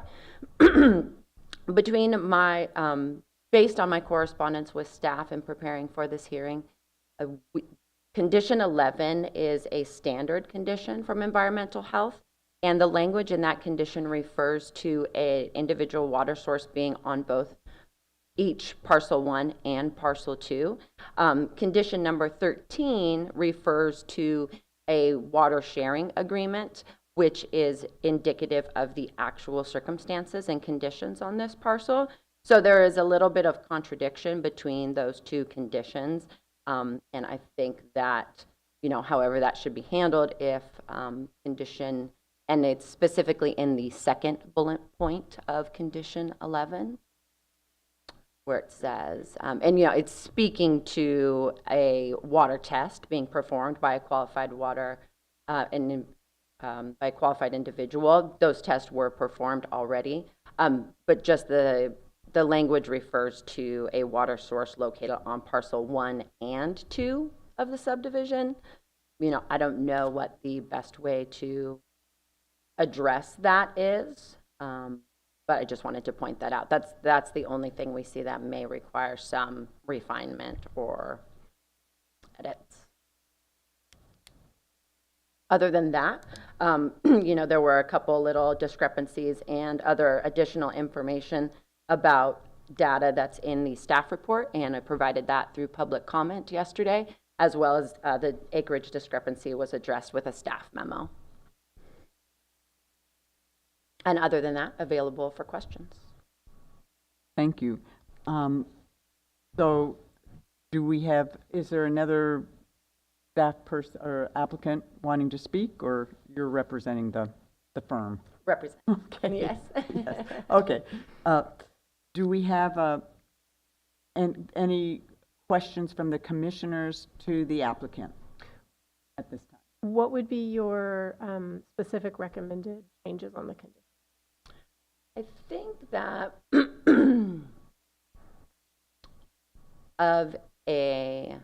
let's see, completed by a qualified individual of a water source located on parcel 1 and/or 2, to keep it very simple, if that's acceptable. So and/or would remedy Right, that because for you? there is an existing water source on parcel 1 that was tested and has sufficient quantity to serve both parcels.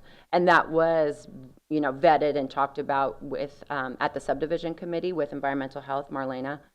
We've actually ended up going to the subdivision committee twice in the course of processing this project, once originally and then after we submitted the reconfigured parcel boundaries.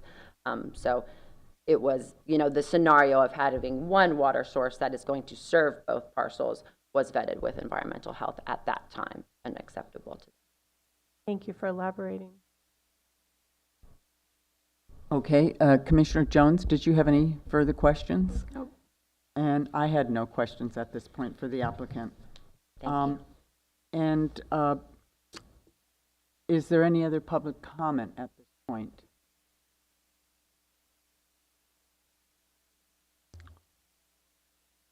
No? Okay. So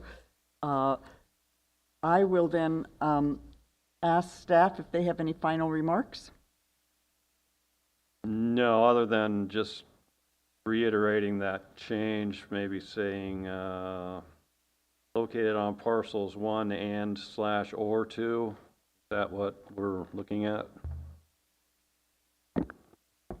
And go ahead, Deputy County Counsel Matthew Kudrowski. If I'm correct, there is water on parcel 1, correct? So I think, if anything, bullet point number 2 would say, Just say 2. just say located on parcel 2. Okay. And then 13 would be modified to final map recordation. If there is no proof of water for number 2, you'd have to have the easement. That would suffice. I'd want Just to. nothing that's, in implying or requiring that there is another water source on parcel 2 because we know there's sufficient water on parcel 1 to serve both. That was my only concern. I don't want to tie anyone's hand.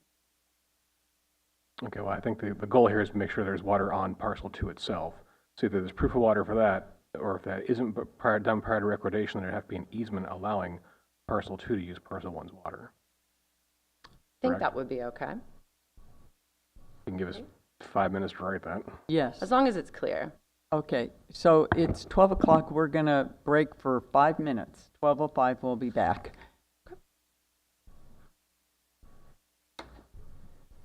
I can't. 5-foot setback from industrial uses. Residential. Not weird. Remain self-sufficient for 72 hours. Find a list of supplies for disaster kits on our website, mendoready.org. A prepared community is a resilient community that will recover faster from disasters. So take some time today, visit our website, get yourself prepared so you can be Mendo ready.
Personally, I think everybody could benefit from the home visiting programs. I think that as a parent now, I'm grateful for support more than I was before. I filled out that form not knowing what I was doing. I am very, very grateful that I did it because it's really helping me a lot. Bueno, creo que por mi parte esperaba algo totalmente diferente, como un programa más frío, por decir algo, no tan cercano a la familia. Y a través del programa nos hemos dado cuenta que también pasa a ser una familia con nosotros porque nos apoya en los momentos difíciles o cuando nos hemos visto en dificultades. Well, I was a new mom and I had no experience taking care of a newborn. There isn't like a book on how to raise a kid. We come from like a lot of family history of, drugs, violence, alcoholism, so we didn't want our daughter to experience any of that. The thought that a parent was supposed to be loving, nurturing, supposed to be there for their kid, provide food, shelter, joy, and going in, becoming a parent for her, I had no clue how to provide that. ¿Cómo pensar educarla? Ajá. ¿Cómo educar a un hijo? Porque pues nosotros nunca, es la primera vez que íbamos a ser padres. What I think parents should know about home visiting is that you can learn a lot of new things and tips and tricks, how to take care of the baby and what to do, and if you're, stuck in a routine and everything being monotonous, like they give you new resources and new tools how to handle parenthood. it was nice to have them kind of guiding me. Even though I was not a first-time mom, I felt like a first-time mom. It totally blew my mind over time. So much information that I had no idea about. You know, she was straightforward when, teaching me this stuff and answered any of my questions. It's just a really positive experience. What I think that parents could benefit with the program is just having someone here for you, especially for first-time parents. It can be very isolating and it can be very lonely, and having the home visitor changes that and it feels very good. For me, having a home visitor is like having a second mom there. A lot has changed. Commission here, I'm definitely. do we have that change on the report? Can you please read that? Yes, on staff? screen, Russ Ford, Senior Planner, Condition 11 has been revised to remove the reference to Parcel 1. And Condition 13 has been revised to read, if no water quality evaluation pursuant to Condition 11 is submitted and approved prior to final map recordation, a draft easement map shall be submitted along with easement language detailing the proposed easement to allow Parcel 2 unlimited access to potable water from an existing well on Parcel 1.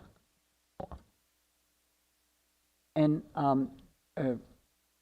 you said there was another map that we have available to us that we could put on the screen?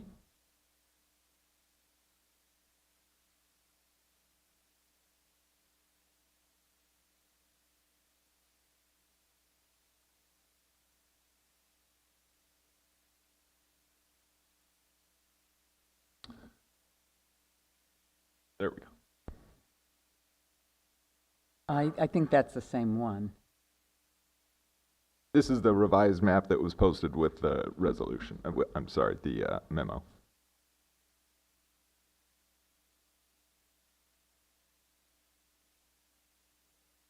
Okay. All right. Any staff, any final remarks from you while I have you? Nothing additional, thank you. Okay. Applicant, do you have any final remarks? Nothing else for any further questions. All right. And I'll ask the commission if they have any final remarks.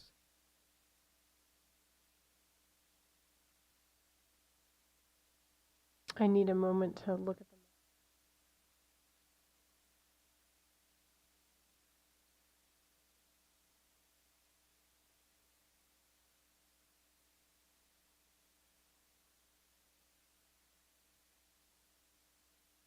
Go ahead and go to another commission. Okay. Well, yes.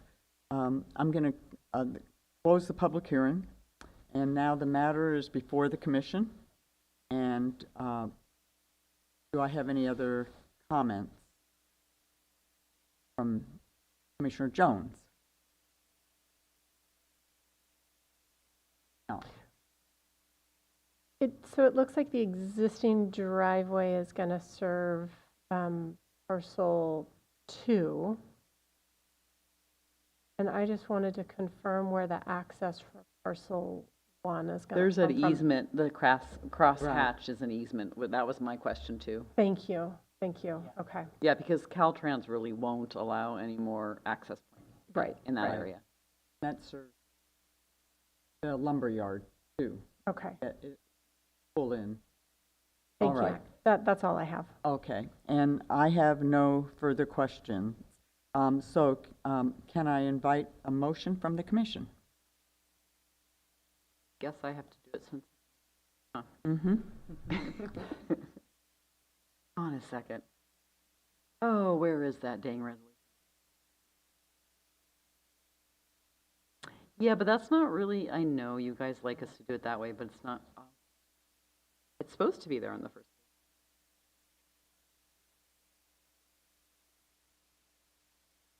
Ah, there it is. All right, by resolution, I propose that the commission adopt a negative declaration and approve minor subdivision MS 2022-0002 as proposed by the applicant, based on the facts and findings and subject to the conditions of approval as amended today and as attached in Exhibit A of the resolution. Second. Okay. Have a second? Oh, can we, so I'm just going to say Commissioner Parnell seconded the motion. Can I have roll call?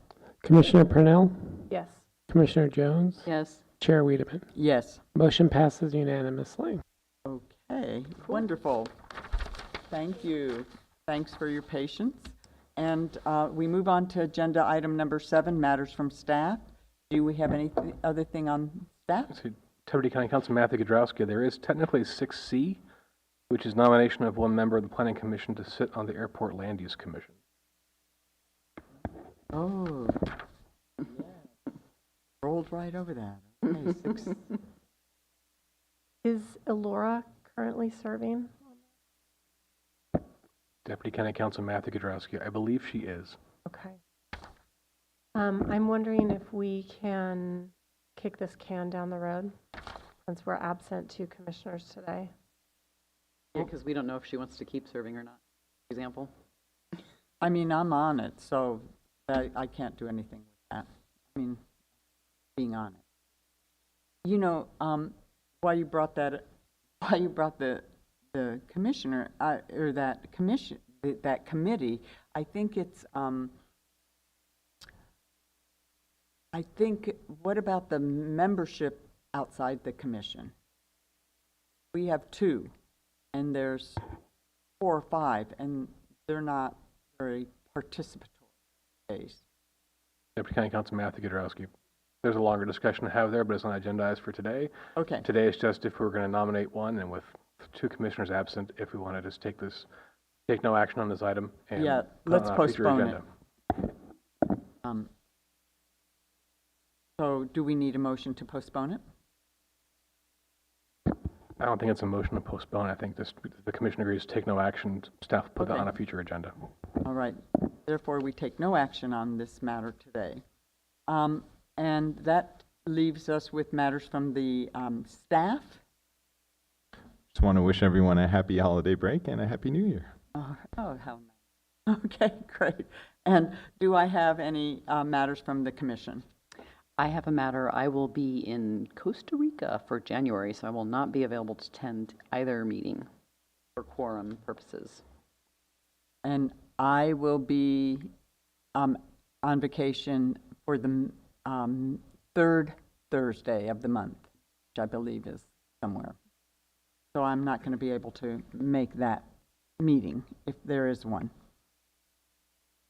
Anything else, Commissioner Parnell? I just had a question for staff in case there's any further clarification on the timeline for bringing back short-term rental ordinance as well as the low-intensity camping. I know that there's like a whole public process workshops that we're going to roll out on that.